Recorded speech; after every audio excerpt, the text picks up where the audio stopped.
ನಮಸ್ಕಾರ ರೀ ಸ್ನೇಹಿತರ, ಪವಿತ್ರಸ್ ಬ್ಲಾಗ್ ಕನ್ನಡ ಚಾನಲ್ದಾಗ ನಿಮ್ಗೆಲ್ಲ ಸ್ವಾಗತ ಅದ ರೀ ಸ್ನೇಹಿತರ. ಹಿಂದಿನ ವಿಡಿಯೋದಾಗ ನಾನು ಶರಣ ಬಸವೇಶ್ವರ ಗುಡಿ ಬಗ್ಗೆ ಹೇಳಿದ್ದ ಮತ್ತು ಚೆನ್ನಾಗಿ ತೋರಿಸಿದ ಸಹ ಮತ್ತು ಮಾಹಿತಿ ಸಹ ಕೊಟ್ಟಿದ್ದೀನಿ. ಅದ್ರಾಗ ಈಗ ನಾನು ನಿಮಗೆ ಈ ದಾಸೋಹ ಮಠ ಅಂತ ಏನಂತಾರಲ್ಲ ಅದು ತೋರಿಸ್ತೀನಿ.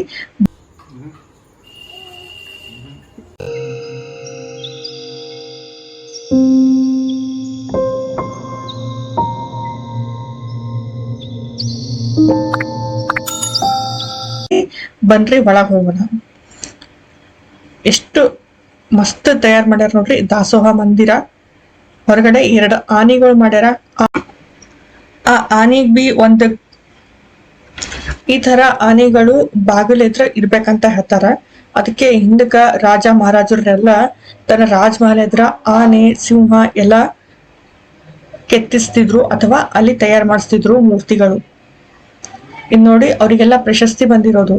ಇವಾಗ ಏನ್ 8ನೇ ಪೀಳಿ ಇದಾರಲ್ಲ ಅಪ್ಪೋರು, ಅವ್ರಿಗೆ ಸಿಕ್ಕಿದಂತ ಪ್ರಶಸ್ತಿಗಳು ಅವರು. ಇವೆಲ್ಲ ದೊಡ್ಡ ದೊಡ್ಡ ಜನರ ಜೊತೆಗೆ ಅವ್ರು ಇಸ್ಕೊಂಡಿದಂತಹ ಫೋಟೋಗಳು ಇಲ್ಲಿ ಹಚ್ಚಾರ ನೋಡ್ರಿ.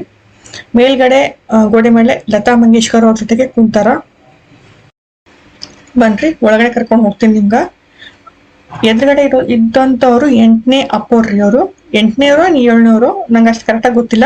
ಇಂತಹ ಮಾಹಿತಿಗಳನ್ನೆಲ್ಲ ನೀವು ತಿಳ್ಕೊಂಬೋ ಸಲಕ ನಂದು ಇನ್ನೊಂದು ಚಾನಲ್ ಬರೀ ಕನ್ನಡತಿ ಅಂತ ಹೇಳಿ, ಅದು ಡಿಸ್ಕ್ರಿಪ್ಷನ್ ಬಾಕ್ಸ್ನಾಗ ನಾನು ಲಿಂಕ್ ಕೊಟ್ಟಿರ್ತೀನಿ, ಅದು ಚೆಕ್ ಮಾಡ್ಕೊಡ್ರಿ ನೀವು. ಈಗ ನೋಡ್ರಿ ಆಕಳದು ಮೂರ್ತಿ ಎಷ್ಟು ಚೆನ್ನಾಗಿ ಮಾಡಿದಾರ. ಆಕಳು ಅವರಿ ಒಳಗ, ನಾ ಆಕಳು ತೋರಿಸ್ತೀನಿ ನಿಮಗ. ಸ್ನೇಹಿತರ ಬನ್ರಿ, ನಾನು ಗ್ಯಾಲರಿ ದಾಗ ಕರ್ಕೊಂಡು ಹೋಗ್ತೀನಿ. ಅಲ್ಲಿ ಎಷ್ಟು ಚಂದ ಎಲ್ಲ ಫೋಟೋಗಳು ಇಟ್ಟಾರ್ರಿ ಅಪ್ಪೋರ್ದು. ಆಮೇಲೆ ಅದಕ್ಕಿಂತ ಮೊದಲು ಒಂದು ಮಾತು ಹೇಳ್ತೀನಿ, ಈ ಕನ್ನಡತಿ ಚಾನಲ್ನ ಖಂಡಿತ ಸಬ್ಸ್ಕ್ರೈಬ್ ಮಾಡ್ಕೊಡ್ರಿ. ಡಿಸ್ಕ್ರಿಪ್ಷನ್ ಬಾಕ್ಸ್ನಾಗ ಲಿಂಕ್ ಕೊಟ್ಟಿದ್ದೀನಿ ನೋಡ್ರಿ. ನಾವು ಉತ್ತರ ಕರ್ನಾಟಕದವರು ಯಾರಿಗೇನು ಕಮ್ಮಿ ಇಲ್ಲ. ನಮಗೆ ಶುದ್ಧ ಕನ್ನಡನೂ ಬರ್ತದ, ಅಚ್ಚ ಕನ್ನಡನೂ ಬರ್ತದ. ಎಲ್ಲಾ ತಲೆ ಹೋಗಿ ನಾವು ಬದುಕಬಹುದು.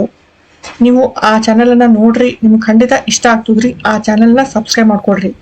ಚಾನೆಲ್ ಹೆಸರು ಕನ್ನಡತಿ ಅಂತ ಹೇಳಿ. ಅಲ್ಲಿ ಇನ್ಫಾರ್ಮೇಶನ್ ಕೊಡ್ತೀನಿ ನಾನು. ಡಿಸ್ಕ್ರಿಪ್ಷನ್ ಬಾಕ್ಸ್ನಾಗ ಲಿಂಕ್ ಕೊಟ್ಟಿನಿ ನೋಡ್ರಿ. ಬನ್ರಿ ಗ್ಯಾಲರಿದಾಗ ನಾನು ಕರ್ಕೊಂಡು ಬಂದ ನಿಮ್ಗ. ಇದು ಶರಣ ಬಸವೇಶ್ವರ ಅಪ್ಪೋರ್ದು ಎಲ್ಲ ನೆನಪಿಗಾಗಿ ಮಾಡಿಂದದ ರೀ. ಅವ್ರದ್ದು ಅವ್ರು ಹೆಂಗ್ ಬದುಕಿದ್ರು, ಅವ್ರು ಯಾವ ತರ ತನ್ನ ಜೀವನ ಬಿತಾಸ್ದ್ರು, ಅದೆಲ್ಲ ಪೇಂಟಿಂಗ್ ರೂಪದಾಗ ತೋರ್ಸಾರ್ರಿ. ನೋಡ್ರಿ ಎಷ್ಟ್ ಚಂದ ಪೇಂಟಿಂಗ್ ಮಾಡ್ಯಾರ ಅವ್ರದ್ದು. ಈ ಸಂತೂರ್ದು ಜೀವನನೇ ಒಂದ್ ಮಾದರಿ ಇರ್ತದ್ರಿ. ನಮ್ಮಂತವ್ರಿಗೆ ಮಾದರಿ, ನಾವು ಹೆಂಗ್ ಬದುಕ್ಬೇಕಂತ ಅವ್ರ ಮಾದರಿಯನ್ನ ಕೊಟ್ಟು ಹೋಗಿರ್ತಾರ. ನೋಡ್ರಿ ಎಷ್ಟು ಮಸ್ತ್ ಗ್ಯಾಲರಿ ಮಾಡ್ಯಾರ.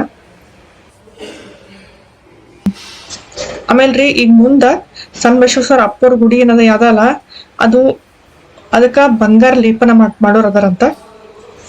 ಇಲ್ಲಿ ನೋಡ್ರಿ ಇವ್ರು 8ನೇ ಪೀಳಿ ಅವ್ರದ್ದು. ಈ ಅಪ್ಪರ ಹೆಸರು ನಮ್ಗೆ ಗೊತ್ತಿಲ್ಲ, ಆದ್ರ ಇವ್ರದ್ದು ಇದು ಮೂರ್ತಿ ಅದಲ್ರಿ, ಇದು ಮೇಣದ ಮೂರ್ತಿ ಅದಂತ ನೋಡ್ರಿ. ನೋಡಿದ್ರ ಏನ್ ಕುಂತಾರೇನೋ ಅಂತೋ ತರ ಕಾಣಿಸ್ತದ್ರಿ. ಮಸ್ತ್ ಮಾಡ್ಯಾರ ನೋಡ್ರಿ. ಅವರೆಲ್ಲ ಹೆಂಗ ತನ್ನ ಬದುಕ್ಯಾರ ಅಂತ ಪೇಂಟಿಂಗ್ ರೂಪ್ನಾಗ ತೋರ್ಸ್ಯಾರ್ರಿ. ಯಾರ ಹೇಳೋರಿದ್ರ ಸ್ವಲ್ಪ ಚೆನ್ನಾಗಿ ಗೊತ್ತಾಗ್ತಿತ್ತು.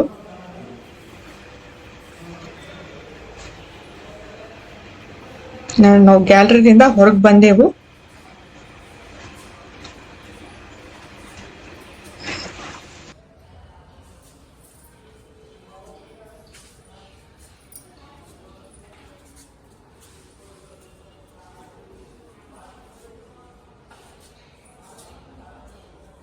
ಅವ್ರಿದ್ದೆಲ್ಲ ಬಳಸಿಂದ ಇದಕ್ಕಾಗಿ ಈಗ ಇದು ಮಾಡ್ಯಾರ, ಶೋ ಮಾಡ್ಯಾರ.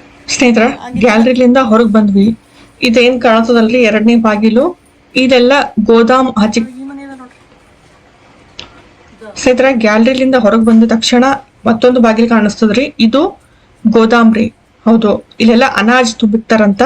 ಆಮೇಲೆ ಇಲ್ಲಿನ ರೈತರೆಲ್ಲ ಏನಿರ್ತಾರ ನೋಡ್ರಿ, ಅವ್ರು ಬಂದಿಂದು ಫಸ್ಟ್ ಬೆಳಿ ಇಲ್ಲೇ ತಂದು ಬಿಡ್ತಾರಂತ ಅಪ್ಪೋರ್ ದಾಸೋಹ ಮನಿಗೆ.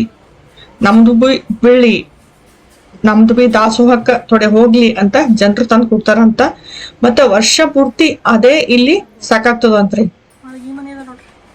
ಇದ್ ನೋಡ್ರಿ ಎಲ್ಲ ಹಿಂದಕ್ಕಿನ ಕಟ್ಟಿನ ಮನಿ ಅದ. ಇದು ಹೆಂಗದ ನೋಡ್ರಿ.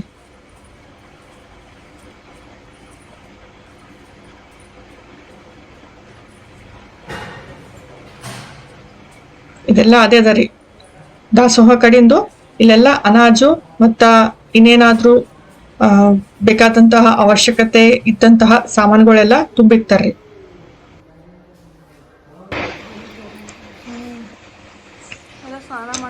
ನಡ್ರಿ ಇಲ್ಲಿಂದ ಮುಂದಕ್ಕೆ ಹೋಗೋಣ. ದಾಸೋಹ ಮನೆಗೆ ಹೋಗನ್ರಿ.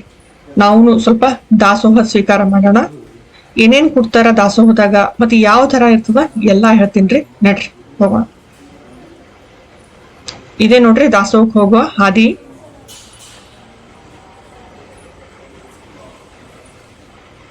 ಇಲ್ಲಿ ನೋಡ್ರಿ ಆಕಳುಗಳನ್ನು ಸಲ್ವೇರ್ರಿ, ಬಹಳಷ್ಟು ಆಕಳವ. ಆಮೇಲೆ ಇಲ್ಲಿ ಸ್ಪೆಷಲಿ ಕೊಡ್ತಾರ್ರಿ ಜೋಳದ ನುಚ್ಚು. ಕಂಪಲ್ಸರಿ ಜೋಳದ ನುಚ್ಚು ಇದ್ದೇ ಇರ್ತದಂತ. ಆ ಜೋಳದ ನುಚ್ಚಿನ ಜೊತೆಗೆ ಉಂಬಸಲೆಕ ಈ ಆಕಳದ್ದೇ ಹಾಲಿಂದು ಮಜ್ಜಿಗೆ ಕೊಡ್ತಾರಂತ್ರಿ. ಇದು ಕೊಟ್ಟಿಗೆ ಅದರಿ. ದಾಸೋಕ್ ಹೋಗ ಹಾದಿ ಮೇಲೆ ಇದು ಬರ್ತದ್ರಿ. ಇದ್ರ ಮುಂದಿನ ಹಿಂದೆ ನಾವು ಹೋಗ್ಬೇಕು ನೋಡ್ರಿ. ಇದು ದಾಸೋಹಕ್ಕ ಹೋಗೋ ಹಾದಿ. ದಾಸೋಹ ಮನಿ ಅದರಿ. ಮುಂದ್ಕತ ಸ್ವಲ್ಪ ಹೋದ್ರೆ ಇಲ್ಲೆಲ್ಲ ಜನರು ಇರ್ತಿದ್ರಂತ ಅವಾಗ. ಈಗ ಇದೆಲ್ಲ ಒಂಥರ ಗೋದಾಮ್ ತರ ಮಾಡ್ಬಿಟ್ರ ಇವೆಲ್ಲ. ಇಲ್ಲಿ ಬಾಕಲೆಲ್ಲ ಕಾಣತಾವ್ ನೋಡ್ರಿ ಅವು. ಬನ್ರಿ ನಾವು ಹೋಗೋಣಂತ, ಸ್ವಲ್ಪ ದಾಸೋಹ ಸ್ವೀಕಾರ ಮಾಡೋಣಂತ. ನೋಡ್ರಿ ಮೇಲ್ಗಡೆ ಎಲ್ಲ ಅವ್ರೇ ಇರ್ತಾರಂತ್ರಿ. ಅವ್ರ ಅಂದ್ರೆ ಅವ್ರು ಮುಂದಿನ ಪೀಡಿ ಜನರು ಏನದಾರಲ್ಲ ಅವರು ಮೇಲ್ಗಡೆ ಇರ್ತಾರಂತ. ಕೆಳಗಡೆ ದಾಸೋಹ ಕೊಡ್ಲಾಗ್ತದ್ರಿ. ದಾಸೋಹದಾಗ್ರಿ ಜೋಳದ ನುಚ್ಚಿರ್ತದ, ಮತ್ತ ಅಂಬ್ಲಿ ಬಿ ಇರ್ತದಂತ್ರಿ. ಆಮೇಲೆ ಅನ್ನ ಇತ್ತು, ಅನ್ನ ಸಾಂಬಾರ್ ಇತ್ತು, ಆಮೇಲೆ ಹುಗ್ಗಿ ಇತ್ರಿ. ಮೊದಲು ರೊಟ್ಟಿ ನೆಂಕಿಟ್ಟು ಈ ತರ ಎಲ್ಲ ಕೊಟ್ಟಿದ್ರಂತ. ಆದ್ರೆ ಈಗ ಸಾಧ್ಯ ಆಗ್ತಾ ಇಲ್ಲೇನೋ, ಅದಕ್ಕ ಅದು ಸ್ವಲ್ಪ ಕಡಿಮೆ ಮಾಡ್ಬಿಟ್ರಂತ. ಜೋಳದ ನುಚ್ಚು ಕಂಪಲ್ಸರಿ ಇದ್ದೇ ಇರ್ತದ್ರಿ. ಏನಿಲ್ಲ ಅಂದ್ರೂ ಜೋಳದ ನುಚ್ಚು ಅಂತೂ ಇದ್ದೇ ಇರ್ತದಂತ. ಯಾರು ಬರ್ತಾರ ನೋಡ್ರಿ ಅವ್ರಿಗೆ ಖಾಲಿ ಅಂತೂ ಕಳ್ಸಲ್ಲ. ಅವರು ಏನಾದ್ರೂ ಮಾಡಿ ಅವ್ರಿಗೆ ಊಟ ಮಾಡಿಸಿ ಕಳಿಸ್ತಾರಂತ್ರಿ. ಈ ದಾಸೋಹ ಮನಿಗ್ ಬಂದವರು ಅಥವಾ ಯಾರಾದ್ರೂ ಹಸಿವಾಗಿ ಬಂದವರಿಗೆ ಹಂಗೆ ಕಳ್ಸಲ್ಲಂತ್ರಿ. ನೋಡ್ರಿ ನಾನ್ ನಿಮ್ಗೆ ತೋರ್ಸು ದಾಸೋಹ ಮಹಾಮನಿ ಹೆಂಗದ ಅಂತ ಹೇಳಿ.